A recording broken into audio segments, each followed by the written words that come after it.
dass uns dieses Jahr, also geschlagene 7 Jahre nach dem Nintendo Switch Release, endlich ein Nachfolger für die beliebte Hybrid-Konsole ins Haus steht, ist mittlerweile kein Geheimnis mehr.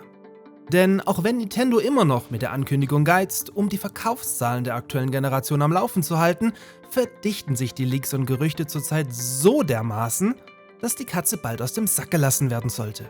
In diesem Video habe ich euch daher alles Bekannte bzw. Gemutmaßte mit Stand Mitte Februar 2024 zusammengefasst. Let's go!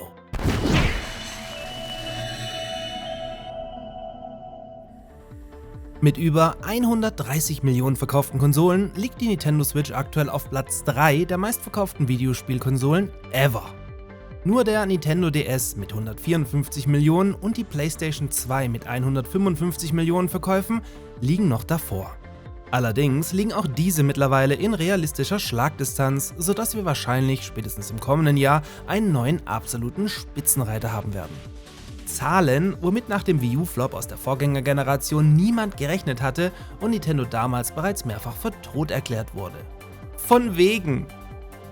Wer die aktuellen Gerüchte aufmerksam verfolgt, weiß eigentlich schon seit fast 2 Jahren, dass in Nintendos kommender Konsole ziemlich gesichert ein Nvidia Tegra T239 verbaut sein wird, der ursprünglich eigentlich für das autonome Fahren entwickelt wurde, dort aber, zumindest meines Wissens, nie zum Einsatz kam. Der Tegra kann, auch wenn in diesem Video quasi nichts zu 100% bestätigt genommen werden sollte und ihr bitte überall eine Prise Salz drüber streut, als Fakt behandelt werden, da ein Video sich hier bereits zweimal selbst verplappert hat. Dieser 8-Kern-Prozessor mit Ampere Grafikeinheit hat in etwa eine Rohleistung von 4 Teraflops und reiht sich somit in etwa auf dem Niveau einer PlayStation 4 Pro ein, was für eine Handheld-Konsole bereits hier durchaus beachtlich ist. Hinzu kommt aber der nicht zu unterschätzende Faktor DLSS 3. Ein Nvidia hauseigenes Verfahren, welches die Grafikeinheit enorm entlasten kann, da das Spiel in geringerer Auflösung berechnet werden kann und danach via KI auf bis zu 4K hochskaliert wird, ohne großartig an Details und Performance zu verlieren. Ein Verfahren, welches weder die Xbox noch die PlayStation 5 beherrschen, die seit jeher auf AMD Radeon Grafikeinheiten setzen.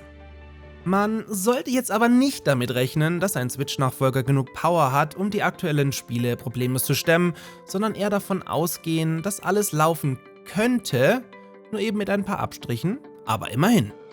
In Zeiten, in denen Microsoft offen über den Release eigener Spiele auf anderen Konsolen nachdenkt und Call of Duty für die nächsten 10 Jahre auf Nintendo-Konsolen sogar schon vertraglich durch den Activision Blizzard-Deal bestätigt hat, kein zu unterschätzender Faktor. Auch eine im Raum stehende PlayStation 5 Pro tut Nintendo erstmal nicht weh, da deren Spiele in der Regel auch weiterhin für die veraltete PlayStation 4 erscheinen müssen und sich dem Vernehmen nach dort sogar besser verkaufen. Wie Reuters erst vor wenigen Tagen berichtete, läuft die Produktion hierfür bei Nvidia schon auf Hochtouren, welche zudem den Prozessor im Detail nochmals auf Nintendos Wünsche angepasst haben sollen, ohne hier ins Detail zu gehen.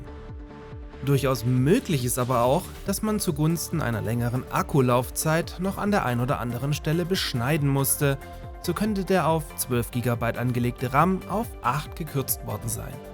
Interessant in diesem Zusammenhang sind auch die aktuellen Gerüchte, die der Switch 2 eine mögliche Abwärtskompatibilität zur alten Switch bescheinigen, was auch sehr plausibel klingt. Denn das entschlackte Betriebssystem der Switch wurde damals schon vor Release im Jahr 2017 so angepriesen, dass ähnlich wie bei Smartphones die eigene Software ab sofort immer mitgenommen werden kann.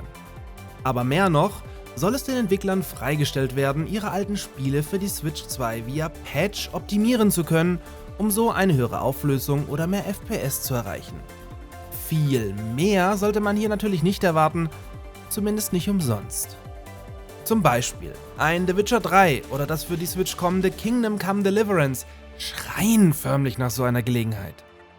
Auch wenn es Nintendo schon verneint hat, hält sich hartnäckig, dass auf der Gamescom 2023 hinter verschlossenen Türen bereits ein Breath of the Wild in 4K mit flüssigen 60 FPS vorgeführt wurde. Shut up and take my money und so.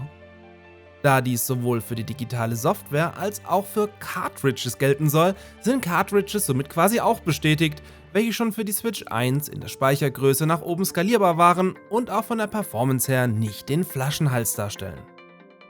Beim Thema Display gibt es unterschiedliche Gerüchte, welche auf zwei Modellvarianten hindeuten könnten. So irritiert es erst einmal, dass die Switch 2 nicht wie die OLED-Switch über einen gleichnamigen OLED-Display verfügen soll, sondern über ein von Sharp produziertes LCD-Panel, welches mit 8 Zoll immerhin einen ganzen Zoll größer ausfällt.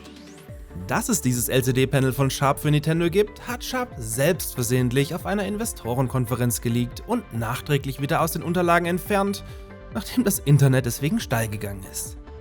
Aber auch die Gerüchte um ein mögliches OLED-Display reißen nicht ab, was den Schluss nahelegt, dass der Käufer später vor der Wahl stehen könnte und die OLED-Variante dann natürlich ein paar Euro mehr kostet. Das Display soll dem Vernehmen nach außerdem 120 Hz fähig sein, weiterhin nur mit 720p auflösen, was bei 8 Zoll dann schon eher knapp wird, und zudem sogar HDR-fähig sein. Ganz viel Salz an dieser Stelle bitte.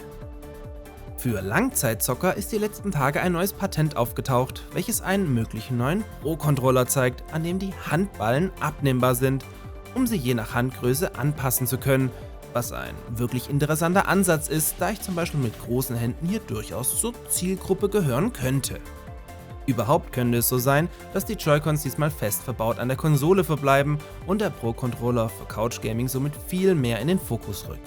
Laut Patent könnte es aber auch ganz anders kommen und sich der Pro-Controller in zwei Teile teilen lassen, welche sich dann eventuell auch bei der Switch am Display befestigen lassen. Viel wichtiger wäre aber, dass sie endlich ihr Driftproblem in den Griff bekommen. Intern sollte Spiele auf einem 512 GB Flash-Speicher speichern und wie gehabt das Ganze dann mit MicroSD-Karten erweitern können, welche mittlerweile ja praktisch auch nichts mehr kosten. Auch soll eine Kamera verbaut worden sein, welche dann eigentlich nur für AR-Anwendungen wie Pokémon Go oder ähnliches Sinn machen würde, falls ich hierbei nichts übersehe. Das aktuelle Geschäftsjahr für Nintendo endet am 31. März. Da sich Nintendo dann hier vor seinen Aktionären erklären und eine Zukunftsaussicht abgeben muss, ist es sehr wahrscheinlich, dass die neue Konsole schon davor zumindest angeteasert wird. Habt ihr Bock drauf? Oder mal anders gefragt, würdet ihr alte Switch-Spiele in 4K und mit konstanteren FPS erneut durchspielen? Könnte nach so vielen Jahren nicht endlich mal Mario Kart 9 erscheinen? Oder geht euch das Ganze einfach nur am allerwertesten vorbei? Gerne mal in die Kommentare damit. Und sobald Nintendo die Katze aus dem Sack lässt, erfahrt ihr es natürlich auch im Detail bei mir. Also gerne ein Abo da lassen, damit euch diese News dann auch erreichen kann. Und in diesem Sinne, bis zum nächsten Mal.